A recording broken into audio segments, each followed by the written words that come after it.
Welcome to our channel study physical education. इस video में हमारा टॉपिक है definition and importance of anatomy and physiology in exercise and sports. पहले anatomy की बात करते हैं। एनाटॉमी एक ऐसी साइंस है जो हमारे शरीर की स्ट्रक्चर और शरीर के अलग अलग पार्ट्स के बीच के रिलेशनशिप से रिलेटेड होती है। एनाटॉमी शब्द की उत्पत्ति ग्रीक भाषा के दो शब्दों से हुई है, एना जिसका मतलब होता है अपार्ट और टोमी जिसका अर्थ होता है टू कट। इसलिए एनाटॉमी शब्द का अर्थ होता है डिसेक्शन, यानी शरीर को काटकर उसके स्ट्रक्चर को समझना। सिंपल शब्दों में कहें तो एनाटॉमी वह साइंस है जो ह्यूमन बॉडी और उसके अलग अलग बॉडी पार्ट्स की शेप, स्ट्रक्चर और आपसी संबंधों का अध्ययन करती है।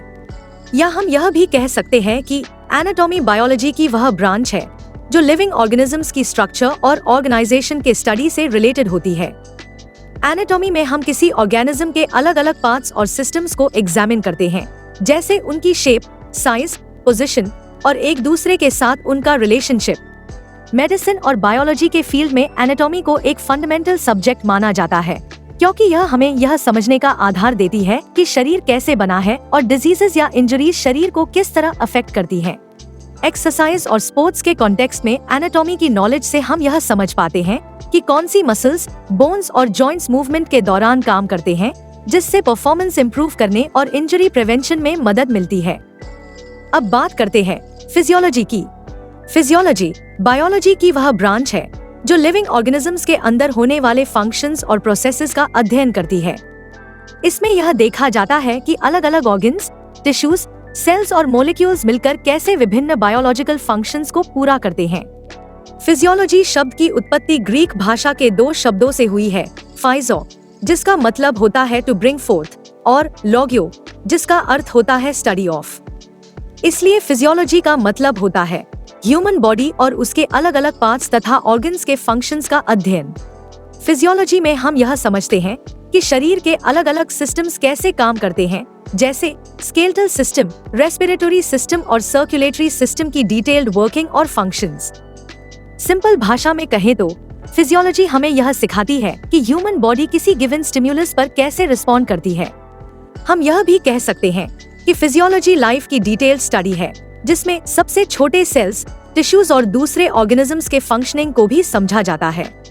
फिजियोलॉजी का रोल हेल्थ और डिजीज को समझने में बहुत क्रूशियल होता है, क्योंकि यह हमें नॉर्मल बॉडी फंक्शंस के पीछे के मैकेनिज्म्स और यह भी समझाती है कि जब इन मैकेनिज्म्स में डिस्टरबेंस होती है तो कैसे पैथोलॉजिकल कंडीशंस डेवलप हो जाती है।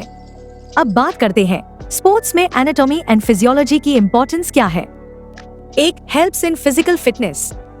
एनाटॉमी और फिजियोलॉजी की स्टडी एक स्पोर्ट्स पर्सन को ह्यूमन बॉडी के अलग अलग पार्ट्स की स्ट्रक्चर और फंक्शनिंग समझने में मदद करती है। इस नॉलेज से एथलीट फिट और हेल्दी बॉडी डेवलप कर सकता है, जैसे सही एक्सरसाइजेस के थ्रू मसल स्ट्रेंथ और मसल एंड्योरेंस बिल्ड करना। 2, provides knowledge about body structure. जब खिलाड़ी को अपने शरीर की स्ट्रेंथ्स और वीकनेसेस पता होती हैं, तो वह अपने बॉडी स्ट्रक्चर के अकॉर्डिंग सही गेम या स्पोर्ट में अपनी परफॉर्मेंस इंप्रूव कर सकता है।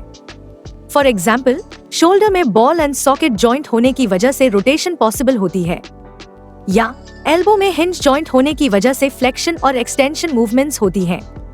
इसी नॉलेज के आधार पर एक्सरसाइजेस डिजाइन की जाती हैं।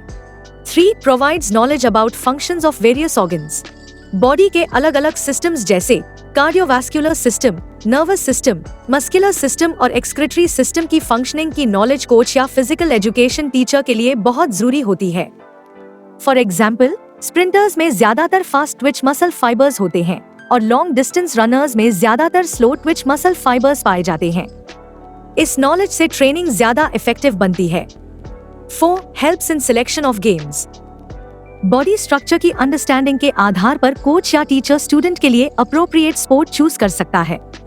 For example, weightlifting short height students के लिए ज्यादा सूटेबल होती है, जबकि वॉलीबॉल और बास्केटबॉल टॉल स्टूडेंट्स के लिए बेहतर मानी जाती है। 5, protects from sports injuries. Sports field में इंजरीज जैसे स्प्रेन, कंट्यूशन, फ्रैक्चर और डिसलोकेशन ऑफ जॉइंट्स आम होती है। एनाटॉमी की नॉलेज के आधार पर ही स्पोर्ट्स इक्विपमेंट और प्रोटेक्टिव गियर डिजाइन किए जाते हैं। बोन्स, मसल्स, टेंडन्स और लिगामेंट्स की प्रॉपर अंडरस्टैंडिंग से सॉफ्ट और डेलिकेट ऑर्गन्स को प्रोटेक्शन देने के तरीके सोचे जा सकते हैं। 6, helps in the process of rehabilitation. Sports में इंजरीज होना नेचुरल है, लेकिन लिगामेंट्स, टेंडन्स और मसल्स की नॉलेज रिहैबिलिटेशन प्रोसेस में बहुत हेल्प करती है। फॉर एग्जाम्पल, एक फिजियोथेरेपिस्ट इंजर्ड एथलीट को प्रॉपर रिहैबिलिटेशन देकर दोबारा गेम में वापसी करने में मदद करता है। 7. Helps in maintaining a healthy body. Anatomy और फिजियोलॉजी का स्टडी हमें बॉडी पार्ट्स की नेचर और फंक्शन समझाता है और शरीर का सेफ और हेल्दी यूज सिखाता है। फॉर एग्जाम्पल, सही और गलत पोस्चर की पहचान सिटिंग, स्टैंडिंग, लाइंग, रनिंग के दौरान। 8. Helps to understand individual differences between male and female athletes. Male और फीमेल एथलीट्स के बीच एनाटॉमिकल और फिजियोलॉजिकल डिफरेंसेस को समझना बहुत जरूरी है, क्योंकि गेम्स और स्पोर्ट्स इक्विपमेंट इन्हीं डिफरेंसेस के आधार पर डिजाइन किए जाते हैं। फॉर एग्जाम्पल, मेल्स और फीमेल्स के शोल्डर स्ट्रक्चर में डिफरेंस होने की वजह से शॉट पुट, डिस्कस, हैमर और जैवलिन का वेट अलग अलग होता है। इस तरह एनाटॉमी और फिजियोलॉजी स्पोर्ट्स की फाउंडेशन है। इनकी सही अंडरस्टैंडिंग से परफॉर्मेंस इंप्रूव होती है, इंजरीज कम होती हैं और एथलीट एक हेल्दी और सक्सेसफुल स्पोर्ट्स करियर बना सकता है। अगर आप इसी तरह फिजिकल एजुकेशन के टॉपिक्स आसान तरीके से समझना चाहते हैं तो हमारी बुक ले सकते हैं। लिंक नीचे डिस्क्रिप्शन बॉक्स में दिया है। अगर आपको यह वीडियो पसंद आया हो तो लाइक करें और इस वीडियो को शेयर करें ताकि और लोगों की हेल्प हो सके, और इस चैनल को सब्सक्राइब करें ताकि हमारी आगे आने वाली वीडियोस आपसे मिस न हो। नेक्स्ट वीडियो में हम बात करेंगे functions of skeletal system, classification of bones and types of joints. Till then, keep learning, keep implementing and keep improving. और लास्ट में, thanks for watching.